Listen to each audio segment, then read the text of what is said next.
Why is authentic leadership important in the workplace? Because so many individuals are afraid to step into leadership because they have this vision of, I have to be someone other than myself to be an effective leadership. The truth of the matter is, to be a great leader, you need to step into more of yourself and own your true power.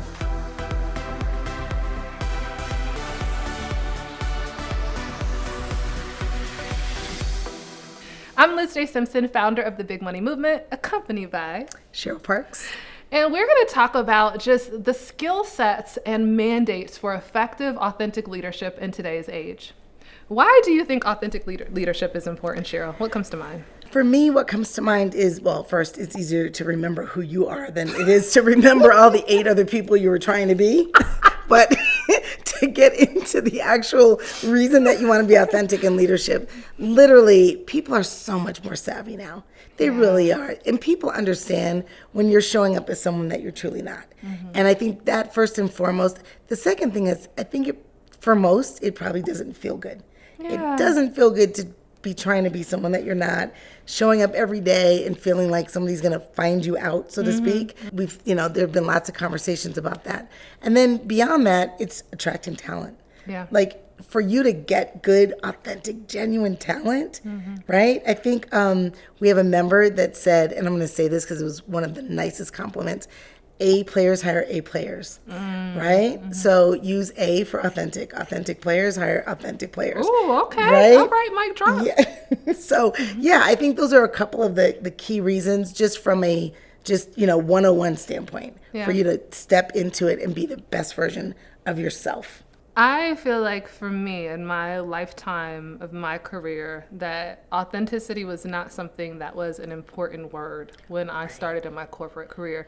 I feel like in the last several years, authenticity has become more and more paramount. Yes. And when it first became like a buzz phrase, I thought it was going to fizzle out. I was like, this isn't going to catch.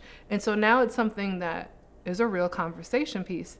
Why do you think authenticity wasn't a big deal before? Like, why is this now a new thing? What are your thoughts on that? Yeah, so I think there was an era where everyone was following each other, right? So the big corporations were following other big corporations, the humans within, right? Because corporations are not humans, right? So the humans that were the leaders that were in those corporations were making decisions that was actually, building benchmarks in the way things were done.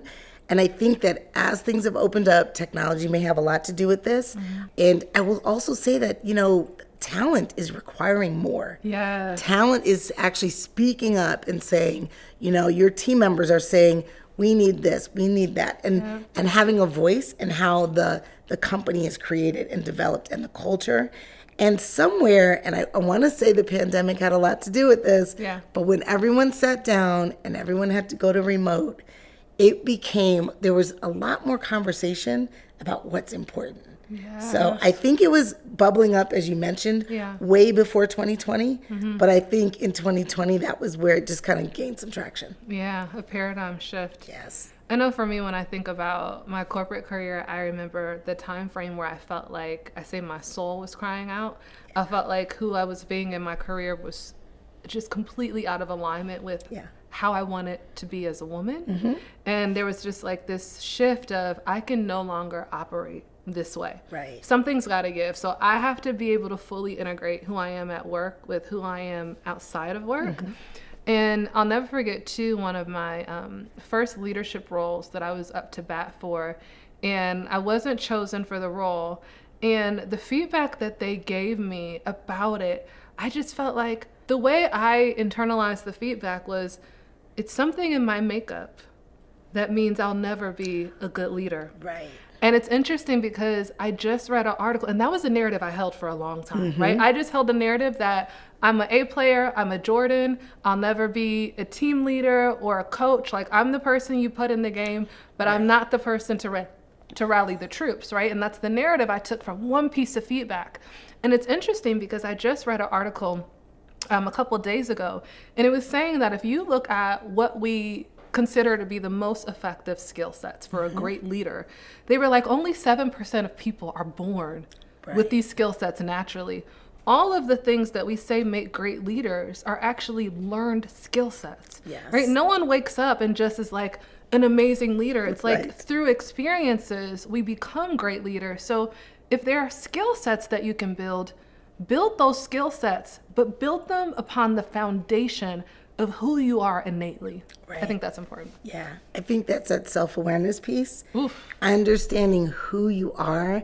I had a mantra that I used, and I still do use, which is be your excellent best. And for me, it just spoke to, you can only be as good as you can be, and you're gonna have your own level of excellence, and you do it the best way you can with what you know on the day that you need it, right? Yeah. So it's a stepping, it's stepping stones. It's a journey. To fall in love with the journey. What is it? Like, love the journey and not be so focused on the destination. Yes. Because the journey is so much more important to who you become. We talked about, in the past, we've talked about who you have to become to be the person you want to be, right? That becoming part gets forgotten. Sometimes we overlook the becoming part, and we're only focused on who we want to be in the next year or 3 or 5. But the becoming part is just so telling. It'll stretch I you, know, right? it It'll stretch you and grow sit up you. Straight. Yeah, absolutely. And what I love about the idea of authentic leadership is it comes from this notion of, if I'm self-aware, and if I have compassion for myself and I embrace my natural skill sets, it should create this environment where then I am looking to find your natural skill sets. Right. And I want you to be self-aware, and I want you to bring your full self to the table, because it's through all of these different personalities and this diversity that we're going to have a strong team. And my goal as the leader is to bring out the best in all of us. Right. Which then means we're creating this psychologically safe workplace. Yes. Which, I think when you talk about the bubble up, I think a part of the bubble up was burnout.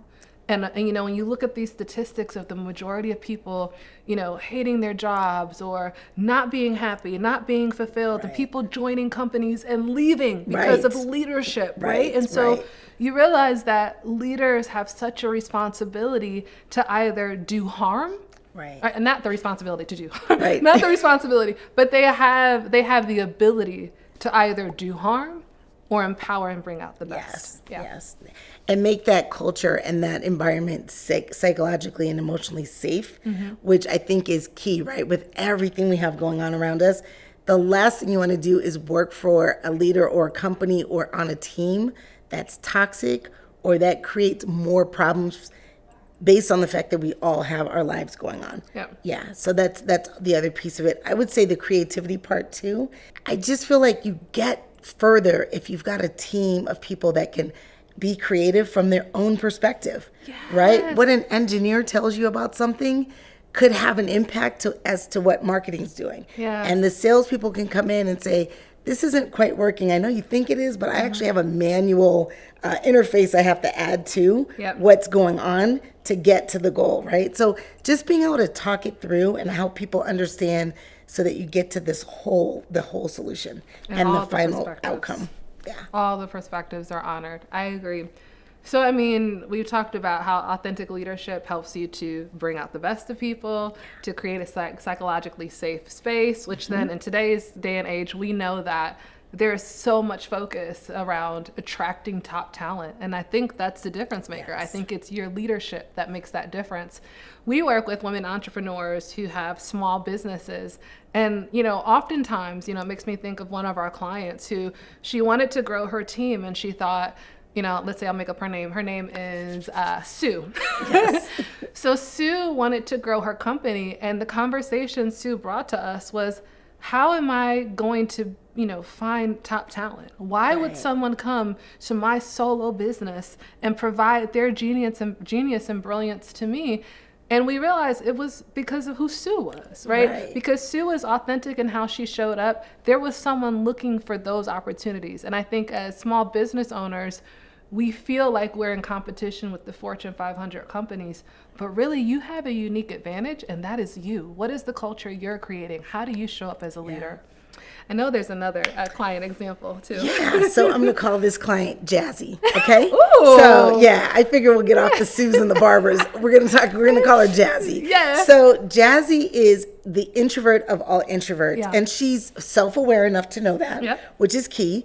And she had a phenomenal conference to go to around creativity. And she was excited about going, but understood that her energy levels were going to be, plateaued out versus, she was going to need time and energy to understand how to approach it. Yeah. So again, on one of the weekly Q&A calls, she brought the question to the group, and we started really looking for a strategy for her to maximize and optimize how she would show up at the conference. Yep.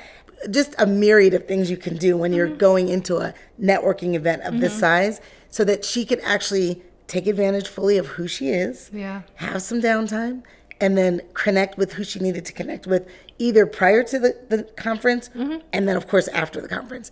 And she came back just stellar and said it worked so well because she was actually able to be true to herself. Yes. And one of my favorite quotes. I think part of her frustration or concern when she first brought the question to the Q&A call was because she felt like she was going to have to be someone other than herself. Right. Like, I'm going to this conference, let me strap into this other energy so I can be effective. And it was like, no, what's your style? And she's super creative. So we had fun. Right. Like, we were like, oh, you could have stress balls, or you could do painting, and make sure you take breaks. And so, like, leaning into who she was authentically. And you come out on the other side as who you still authentically are, but also so much more productive. Yeah. Because you didn't have to shift. You were mentioning something earlier, and I was thinking about code switching and how that was a thing, right? Oh, it's still a thing. It is still a thing, and it was big. Yeah. And the whole code switching. And I used to say when I got quit from my Fortune 750 company, I said to myself afterward, because we were all on social, and I said, oh, I think now they're gonna know I'm Black.